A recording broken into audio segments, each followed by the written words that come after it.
क्या बात है बेटा, आज हमारी बेटी का मूड ठीक नहीं लग रहा। हाँ बाबा, मूड तो ख़राब होगा ना। आप देखें, मम्मा फिर वही काम करती हैं जो मुझे अच्छा नहीं लगता। क्या कर दिया मम्मा ने मेरी बेटी, मेरी जान? बाबा, आप देखें ना, वो जो हमारे घर में काम करने वाली मासी है ना, वो जो हमारी झाड़ू लगाती है, वो जो हमारे बर्तन धोती है, खाने के लिए हमारे साथ बिठा देती हैं। और तो और उसकी बेटी को ना हमारे साथ पढ़ने के लिए भी बिठा देती हैं और कहती हैं अपने बहन भाइयों के साथ पढ़ो। बताएं ज़रा, क्या वो हमारे बहन भाई हैं और हम क्या उसके बहन भाई हैं? और ना हमारे साथ वो खाना भी खाते हैं बैठ के। बाबा, मूड तो ख़राब हो जाएगा ना। ओहो बेटा, इतनी सी बात पर मूड ऑफ करके बैठ गए आप लोग। ये कोई बात है? गलत बात है ना। आप लोगों को ऐसा मुंह नहीं बनाना चाहिए, ये कोई बात ही नहीं है। बाबा जान, आप कैसे कह रहे हैं बात नहीं है? वो देखे ना, नौकरानी को हमारे साथ बिठा देते हैं और उनके बच्चों को बोलते हैं ये तुम्हारे बहन भाई हैं। बेटा, अल्लाह ने तो सबको एक जैसा बनाया है ना।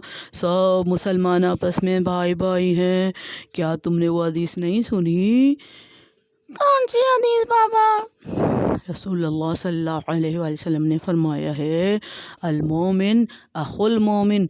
और कुरान में खुदा फरमाता है, अल मुस्लिम अखुल मुस्लिम। मुसलमान तो मुसलमान का भाई है। इसलिए बेटा, हम सब तो बराबर हैं।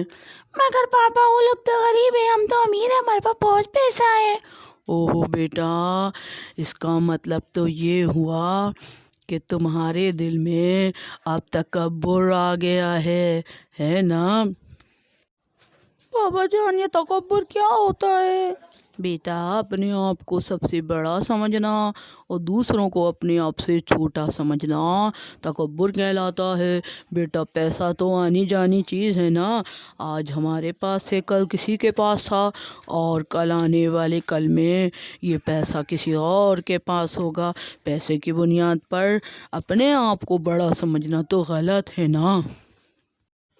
बाबा, क्या हमारे नौकर और हम बराबर हो सकते हैं? बेटा, तुम तो मौला के मानने वाले हो। फ़ातिमा ज़हरा की खुद को कनीज़ कहती हो, खुद को शिया कहती हो। तो मेरी बेटी, क्या फ़ातिमा ज़हरा ने कभी फ़िज़ा में और अपने बच्चों में या अपने आप में फ़र्क किया? एक दिन तो फ़ातिमा काम करती थी, एक दिन फ़िज़ा करती थी, है ना। तो फिर और फ़िज़ा पर वो अपनी जान निसार करती थी, अपने जैसा समझती थी। तो देखो ना, जब उन्होंने फ़िज़ा को अपने जैसा समझा तो फ़िज़ा ने भी अपनी पूरी ज़िंदगी अहले बैत के लिए क़ुर्बान कर दी। बेटा, अहले बैत की सीरत हमारे लिए है ना, वो हमारे रहनुमा है, तो उनकी बातें हमारे लिए हैं या नहीं है? हाँ बाबा, मुझे अब कुछ कुछ समझ में आ रहा है, मेरी गलती है। तो बेटी, अपनी गलती को तस्लीम करना है तो बहादुरी है।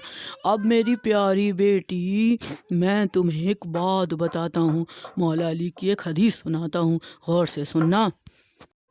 मौला अली अलैहिस्सलाम इरशाद फरमाते हैं, जिसने तकब्बुर किया वो हलाक हो गया।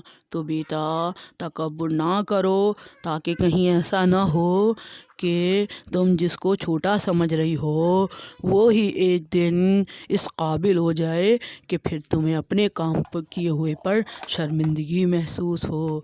और बेटा, इस बात से तो अल्लाह भी मना करता है। कुरान में लिखा हुआ है कि अल्लाह तकब्बुर करने वाले को पसंद नहीं करता। तो मेरी बेटी और मेरे प्यारे बेटे, अब मुझे बताओ कि तुम लोग अपने आप से ये वादा करोगे कि आइंदा गुरूर नहीं करना? हाँ बाबा, मैंने तो फ़ौरन अपनी गलती मान ली, इसलिए आइंदा मैं ऐसा नहीं करूँगी। और बाबा, मैं भी नहीं करूँगा। मुझे भी पता चल गया कि तकब्बुर ना अल्लाह को पसंद है ना मौला अली को। मगर बाबा, मैं इससे कैसे बच सकती हूँ? बाबा, मुझे भी बताओ, मैं कैसे बचूँ तकब्बुर से? बेटा, तकब्बुर से बचने का ज़रिया अल्लाह ने नमाज को बनाया है। जो लोग नमाज पढ़ते हैं उनका तकब्बुर उनसे ख़त्म होने लगता है। और इसके अलावा हदीस में है कि अपने काम अपने हाथों से करना, अपनी चप्पल को खुद ही सीना और हर एक को झुक कर सलाम करना इंसान के अंदर से तकब्बुर को ख़त्म कर देता है। हाँ बाबा, आप ठीक कह रहे हैं। तभी तो हमारी मिस हमेशा जैसी क्लास में आती है सबको सलाम करती हैं। हाँ बाबा, मेरे तो मौलाना साहब भी जब आते हैं ना सबसे पहले हमें सलाम करते हैं, जबकि वो तो बड़े हैं ना, हमें उन्हें सलाम करना चाहिए मगर वो हमें सलाम करते हैं। हाँ बेटा, रसूल अल्लाह सल्लल्लाहु अलैहि वसल्लम भी हर एक को सलाम में पहल करते थे, चाहे वो बच्चे हों, बड़े हों, बूढ़े हों, जवान हों, हर एक को सलाम करते थे और अपने कपड़े खुद सीते थे और अपने सारे काम अपने हाथों से करते थे। बाहर से सौदा भी अपने हाथों से ख़रीद के घर तक लाते थे। बाबा, मेरा वादा है मैं सारे काम अपने हाथों से करूँगी और हर एक को झुककर सलाम करूँगी। और बाबा, मैं भी अपने सारे काम खुद करूँगा और कोशिश करूँगा कि आइंदा मेरे अंदर तकब्बुर नहीं आए। शाबाश मेरे बच्चों, आओ चलो अपनी पिकनिक को एंजॉय करें।